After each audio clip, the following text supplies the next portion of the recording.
Good morning, good afternoon, good evening to everybody. Um, just honored to be invited to this group to share what we've been working on for the last 30 or so years. And so I'll share my screen because as a professor, I only know how to present through PowerPoint. Um, and, I'm going to go, I have about 10 to 15 minutes. I'm going to keep it brief. And then hopefully we can kind of go deeper as we go through the discussion. And as you heard, my background is I'm a psychologist, and I've been working mostly in school systems for about 25 years. And I say my job is to run around the world and get people to talk about their feelings, which is a lot harder than people think it is. And so you saw the tool, the mood meter, because Trista used that very gracefully in the intro. And this is a tool based in science, and you'll see thousands of these, or hundreds of thousands of them at this point across the world in classrooms and schools and on refrigerators. We have an app actually now that we worked on. I have a new app coming out, which I've built with the CEO of Pinterest. That'll be released in about 3 months, which we're very excited about, that tracks your emotions over time and gives you strategies to help you manage your feelings. Trista showed you a different cheat sheet, but this is the one that comes from my book, which has 100 of the feeling words that we use. There are thousands, actually. I'm kind of very grateful for the fact that this mood meter now has been translated into 27 languages. Happy to share ones that meet your country's needs. I thought it would be interesting to share with you. We've been studying educators across the United States now since the pandemic began. And this is a study of 27,000 educators in the United States. And what we find is the top emotion they're using to describe how they're feeling is anxiety.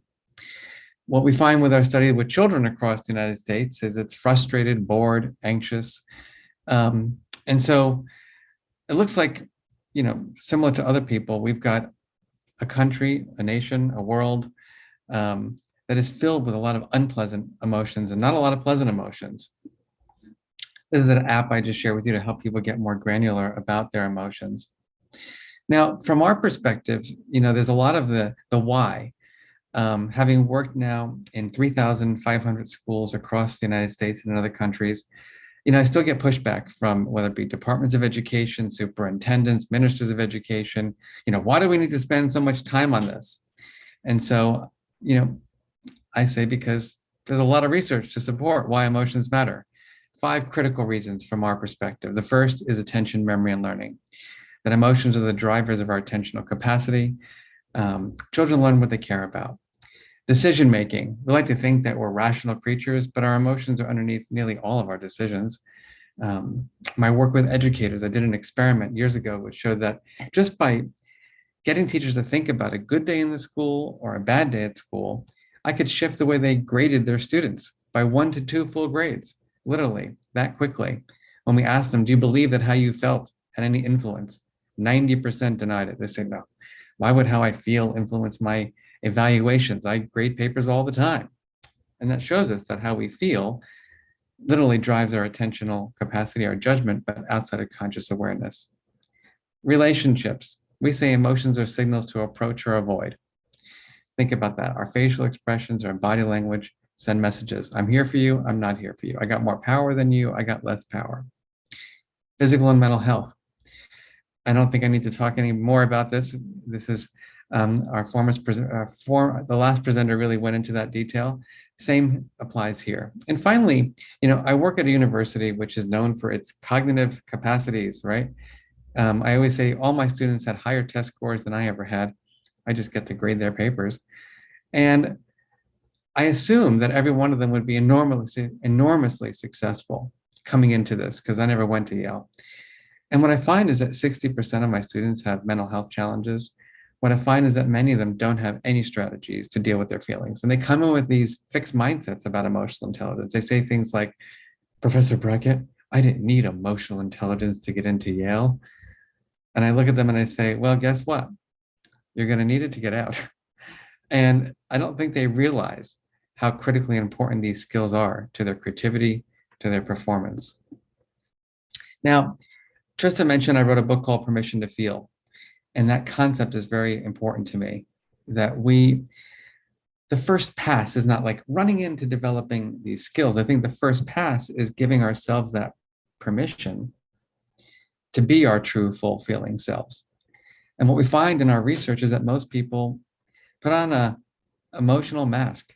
Most people don't feel safe and comfortable being who they really are. And when you add in race and gender and other factors, you see that people are even more or less inclined to be their true, full feeling selves. What I've also found in my research is that people who give others that permission to feel tend to have these characteristics: empathic, non-judgmental, compassionate, validating, supportive. I try to think about this in terms of mindsets. So we can have the emotion scientist who's open and curious and reflective about feelings. And then many of us have worked with the emotion judges. I work with them all the time. As a matter of fact, I gave a talk to our surgery department in my medical school, and the chief of surgery looked at me after my presentation and he said, "What happened to Yale?" I was like, okay. Anybody else have another perspective on my presentation? And so, what I know is that people don't want to work with this person. I can tell you that right now. Nobody likes their job in that department. And so, kind of a fixed way of thinking about feelings, emotions are good and bad.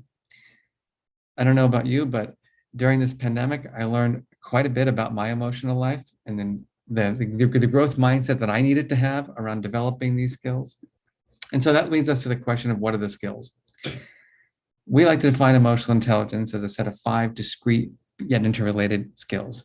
Recognizing, so that's self-awareness and other awareness. Emotions are in the face, the body, the voice. Understanding the themes of emotions, anger and disappointment. What's the difference? 90% of leaders across the United States that I've interviewed, thousands, cannot tell me the difference between anger and disappointment. Expressing emotions, knowing how and when to express emotions, understanding the cultural phenomena involved in expressing, and the regulation of emotion, the strategies. So I'm going to ask all of you, we're here to talk about wellness. What is the difference among anxiety, stress, pressure, fear, and overwhelmed? Just take a moment and think about that. What is the difference? Again, most people tell me there's no difference. It's just a continuum. They're synonyms. And because I only have a little bit of time, we'll do the cheat sheet. We know anxiety is about uncertainty around the future. Stress, too many demands, not enough resources. Pressure, something at stake is dependent upon your behavior. Fear, feeling as if there's impending danger. Overwhelmed, overcome by emotion. Now, you may ask, well, why is this so important? Why do we want to get granular about our feelings? Well, think about it. You really have to name it to tame it. The strategies that you would use in your education system to support a child or a teacher or a leader and managing anxiety versus stress could be completely different, especially when you incorporate culture, personality, and other factors. I just have this here because I have this new thing on Instagram where I do different feeling words across the world every week. So if you're interested in that, you can just follow me there. Now, at the top of the hierarchy, and actually the content of my next book is called The Big 7 Strategies. I realized during the pandemic over the last 2 years that people don't have the strategies to deal with their feelings. There's been a lot of suppression, a lot of yelling, a lot of screaming. People's fuses have been shorter than ever before. And so I've kind of organized the last 30 years of my life and research on emotions and emotional regulation into these buckets. Now, of course, we don't have time to go through them all today, but you can imagine the first step is giving yourself that permission to feel. You got to learn how to manage your physiology. If you can't deactivate, it's going to be hard to think about those cognitive strategies. You got to manage your body's budget.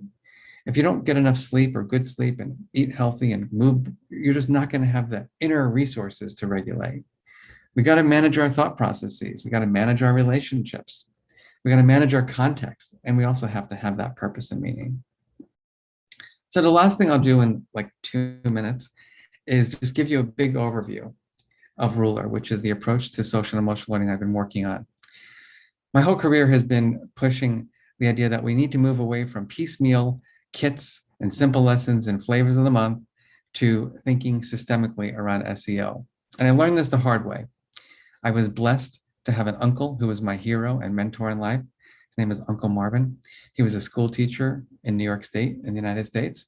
And he had an idea that maybe children would be more interested in social studies and history if they learned it through feelings. And so I was inspired by him. He actually was the adult who gave me the permission to feel. And we started working together and we wrote a curriculum for middle schools. And we failed, like failed pretty horrifically, because the adults who were teaching children said things like, my job is not to talk to students about my feelings. I'll talk about joy and jolly and cheerful, but I am not going near anxiety or despair. And there was just so much resistance. And without going into a 5-hour story about that, over the last 25 years, I've really thought about like, what is the logic model that makes the most sense to support schools? And I'll just bring your attention to the aims, because what we've learned over the years is that there's these levels of mindsets, skill development, school climate, and our emotional climate in particular, and really making sure that these core principles are embedded into pedagogy practices and school-wide policies. And so our whole model is dedicated to helping schools think through the mindsets of the adults, that's everyone, the skills that everyone needs to continuously work on, the focus on the system and the climate, and the focus on pedagogy and policies and practices.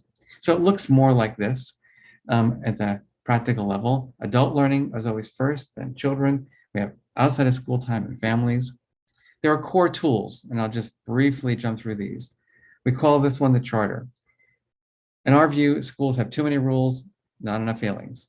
So one of the things we ask people to do in their schools is say, or think about, how do you want to feel? Literally, not how are you feeling, but how would you like to feel?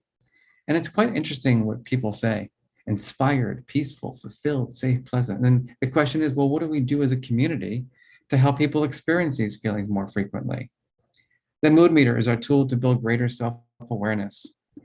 And I'm just going to show you some images of all classrooms around the world with pictures for children who can't speak, with games, with art projects, these are schools throughout Mexico. This is Monterrey. We have 37 schools throughout Mexico where they build millimeter football fields. Tools like the meta moment, which we ask children to think about their best selves. And this is one of my favorite, of a 4th grade student. So he's about 9 years old. My best self is kind, hardworking, selfless, which I thought was pretty remarkable for a 9-year-old to come up with, and determined.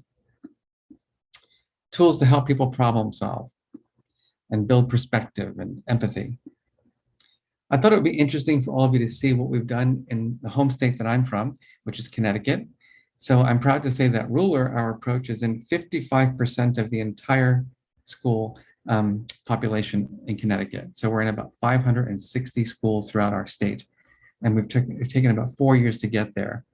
And we didn't do it alone. It was through working collaboratively with a bunch of different systems throughout the state, unions and associations and the Department of Education, et cetera. Lastly, we know this work makes a difference, and you can read more about the science of Ruler and the impact of our studies. And I'll just end by saying a few last things. 1, emotions matter. 2, you got to give yourself and everyone you work with and care about, and even the people you don't care about that much, the permission to be their true, full feeling selves. We try to help people strive to be emotion scientists and not emotion judges, especially when we're in circumstances like countries and cultures that we're not familiar with. Please know that these are skills, they're real skills. It's not soft skills, it's not non-cognitive. It's never too early or too late to develop them. I think there are creative ways to do this. We have one approach. I will argue from my entire career that systemic approaches are going to produce the best results, and let's just embrace the complexity. And thank you again for inviting me, Trista and Andy. And my hope, honestly, is that together we can build a healthier, more equitable, innovative, and compassionate world. And here are some resources for you, which is my website, a free course on Coursera called Managing Emotions in Times of Uncertainty and Stress. We've had over 100,000 educators now take this course. And if you want to learn more about our center's work in Ruler, there you go.